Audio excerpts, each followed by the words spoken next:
Okay. We, the undersigned leaders and participants of the South African Cultural and Creative Industries Campaign, comprising of thousands of artists, cultural and creative industry workers, creative enterprises, youth platforms, and organizations from across all 9 provinces. We submit this memorandum as a matter of urgent national concern. This is not an ordinary petition. This is a declaration of a cultural emergency. The creative sector has long contributed to South Africa's economy, our identity. We've contributed to our global reputation. Recent governance failures, lack of transparency, and political interference have undermined the sector's stability. Artists and cultural workers are suffering, and public trust in key institutions is eroding.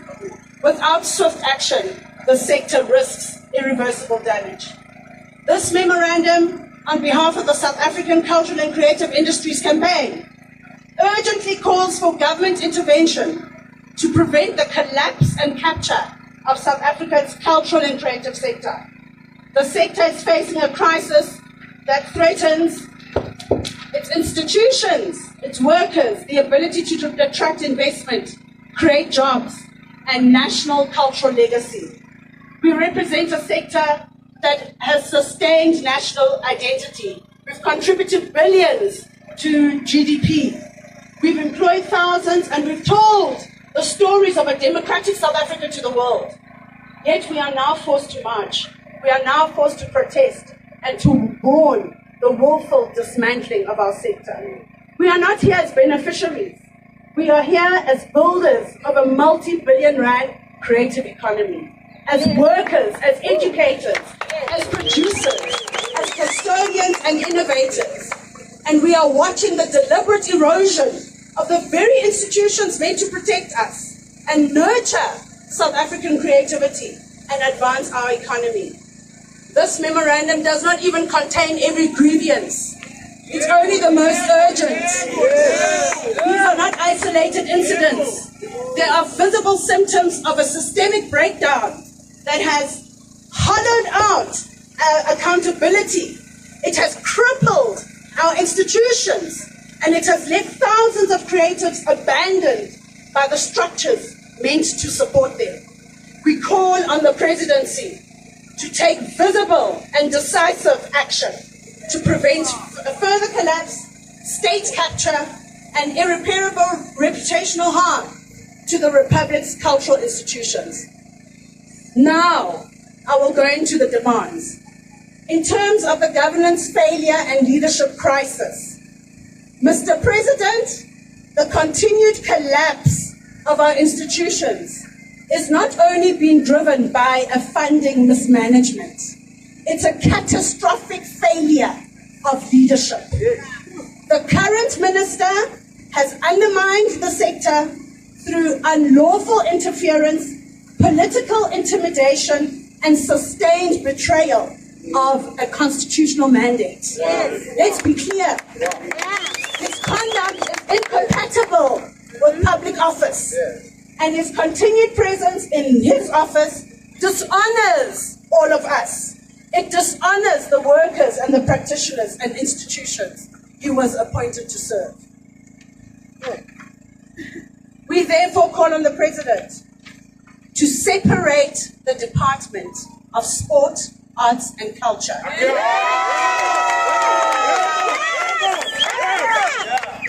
into distinct portfolios, restoring arts and culture as an independent ministry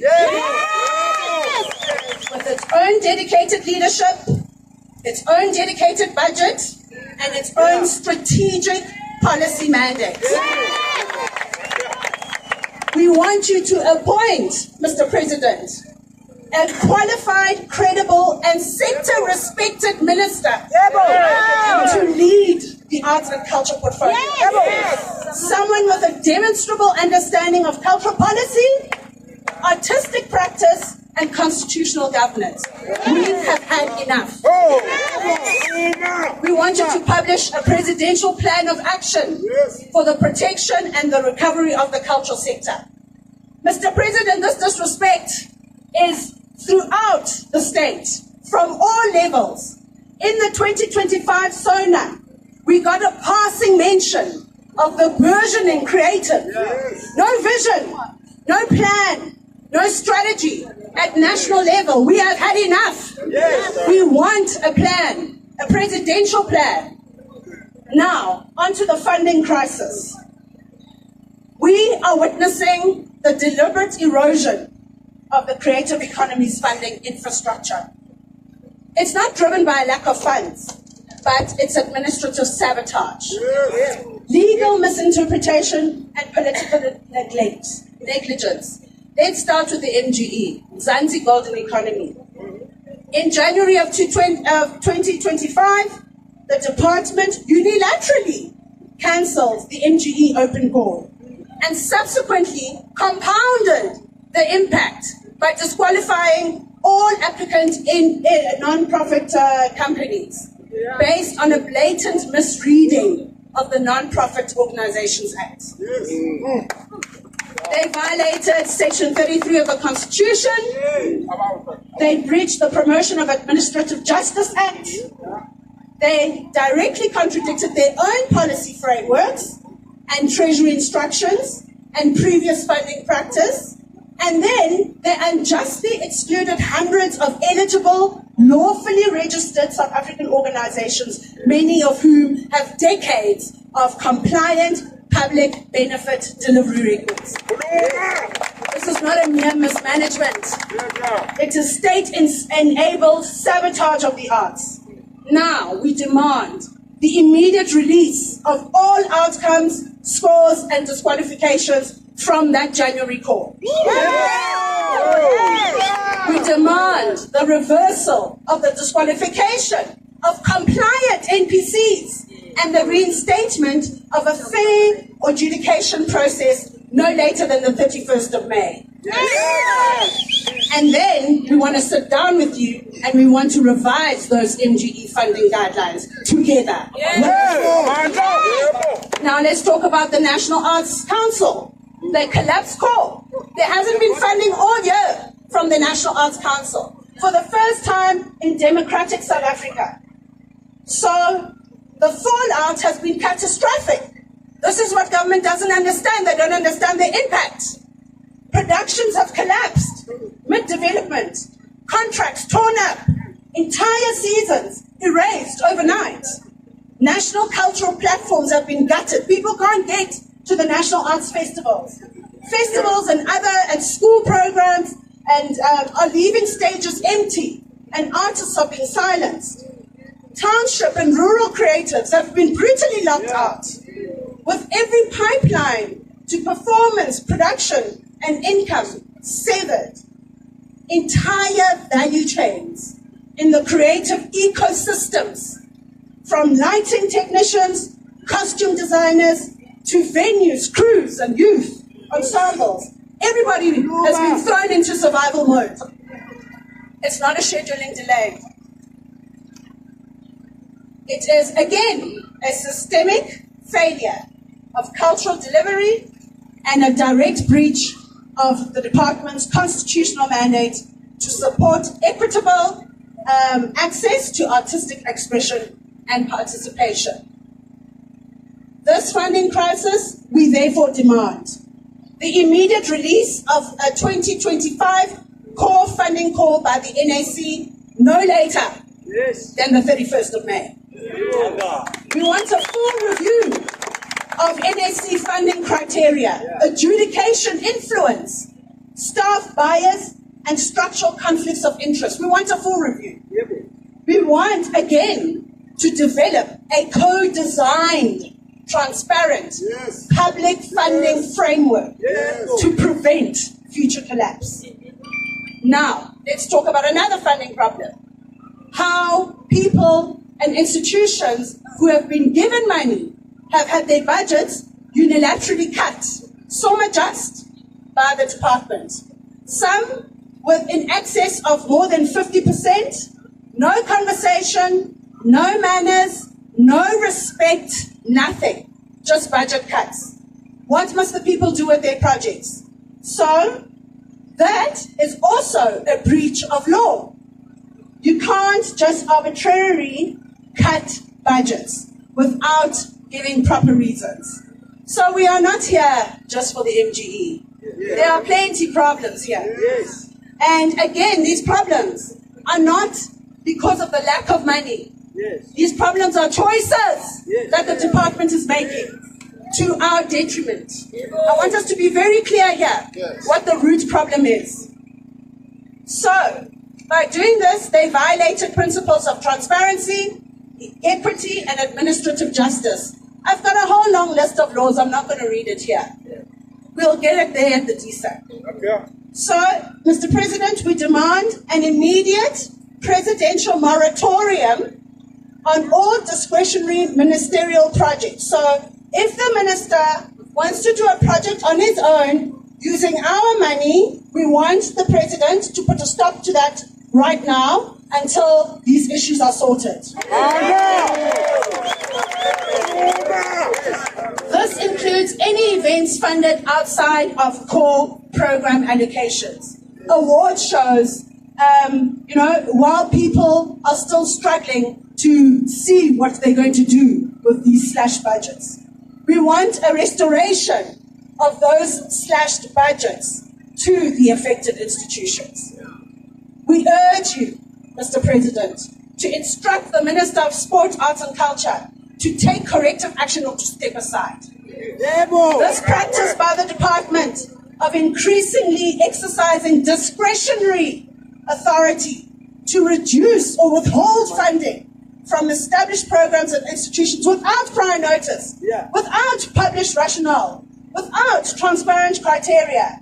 It contravenes the PFMA, and it contravenes the Promotion of Administrative Justice Act, and it also contravenes UNESCO's 2005 Convention. Guys, the arts are not failing. They are being failed by a government that no longer honors its promises or its laws. Let's talk about board capture. Under Minister Mackenzie's leadership, the board appointment process across the Department of Sport, Arts and Culture and its entities has become a deliberate tool of political control. Boards are no longer appointed to serve the sector. They are handpicked to serve the minister and to financially empower his cronies. Senior posts are being filled through opaque processes, favoring personal loyalists and political allies over qualified sector leaders. This includes individuals with no experience in the sector and no mandate from us, who they are supposed to be representing. This, the board capture that the minister is doing, it violates the Constitution, it violates the Promotion of Administrative Justice Act, it violates the PFMA, it violates the NFEF Act, it violates the National Arts Council Act, it violates the Ministerial Handbook and Executive Ethics Code, and it violates, again, our international obligations to the UN and UNESCO. So, this is not just pure governance. This is capture. Let's call it what it is. Now, on the board capture, we call on the President to end this ministerial board capture. We want a forensic review of every appointment that has been made since 2022. We need to identify conflicts of interest. Unqualified or unlawfully appointed individuals, they must be removed. We want to see who those panels are, and we want to see the justifications of those appointments. We want a presidential directive to establish a national public appointments framework so that this doesn't happen again.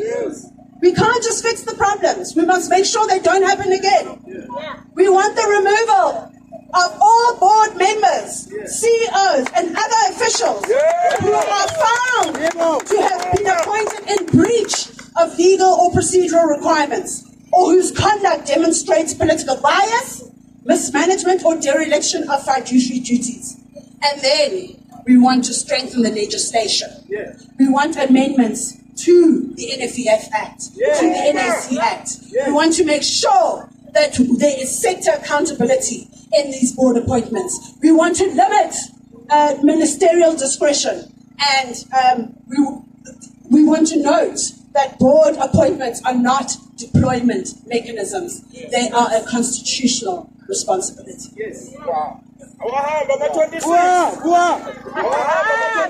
Please remember that these are only the urgent concerns.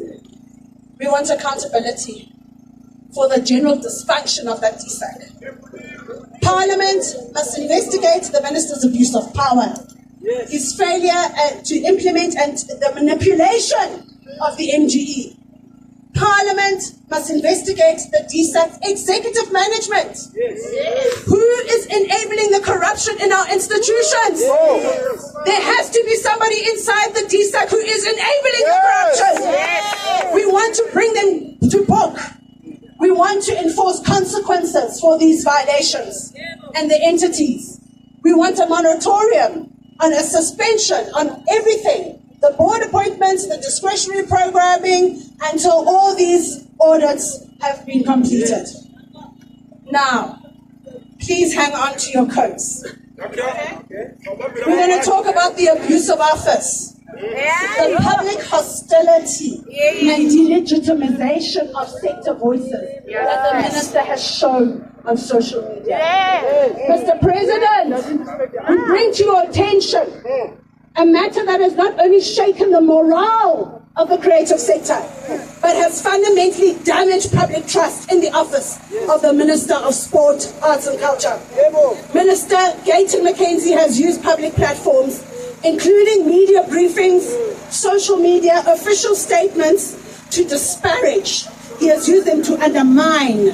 He has used them to delegitimize individual creatives, cultural organizations, and dissenting voices within the sector. These attacks have included direct ridicule and defamatory comments targeting artists and institutions. They've also included public threats and insinuations aimed at critics of the department. The weaponization of DSAC's official communication channels to shame, to silence, to isolate stakeholders who question the minister's actions. This conduct is not only unethical, it is unconstitutional. It is not just social media. It is state messaging.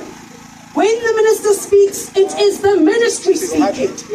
When the minister speaks, it is the state speaking. Every reckless utterance, every targeted disparagement, every public smear, and every act of retaliation is carried out in the name of the Republic of South Africa. This conduct not only violates the dignity of citizens, it abuses state authority and creates an environment of fear, of exclusion and reputational harm within the very sector the department was created to serve. It also breaches several laws. So, Mr. President, we ask you to issue a formal presidential reprimand to the minister. We ask you to instruct the minister to issue a public apology. We mandate the development of a sector engagement charter so that we set standards in place, co-designed by the sector. Mr. President, it's no longer a matter of personality or politics. It is a question of state integrity. We urge you to act with the seriousness and the urgency this crisis demands. Then, Mr. President, we demand that you convene a formal joint dialogue with the Portfolio Committee and the DSAC leadership and our organizations, no later than the end of June 2025.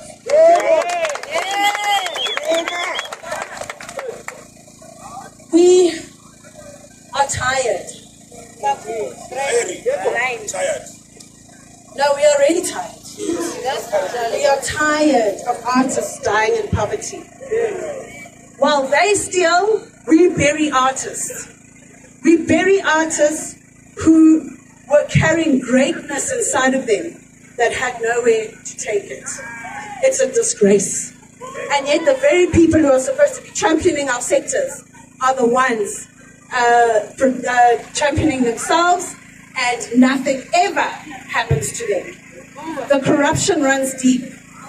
The presidency has a responsibility to act decisively to prevent institutional collapse.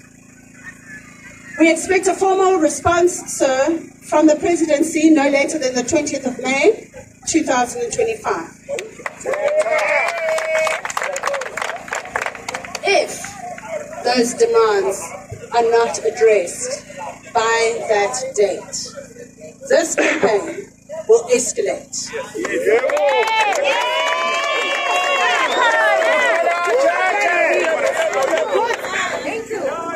The very next day, we will have nationwide protests and sector strikes. There will be legal escalation because we have evidence of the administration, the misadministration and the corruption. We've also got options outside our borders. We will put a spotlight on South Africa.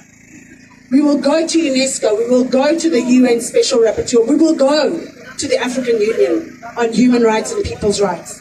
We are tired. We are tired. We will alert global investors of the risk of doing business with a politically captured sector.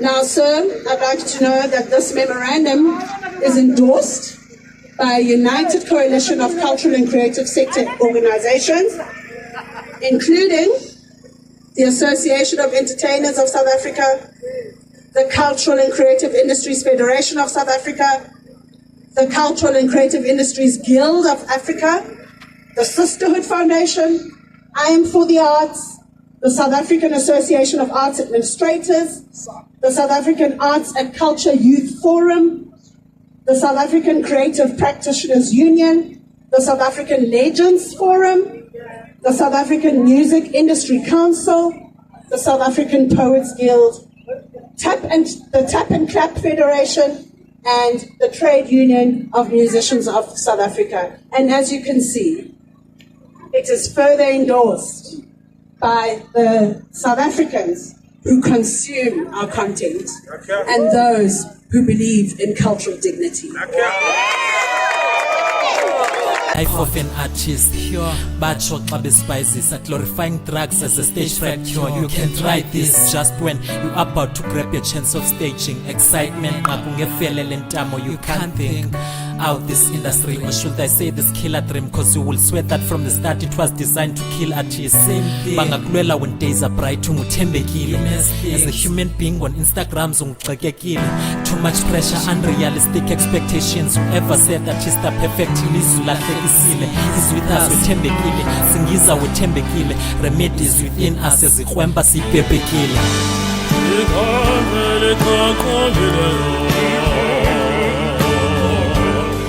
Yeah.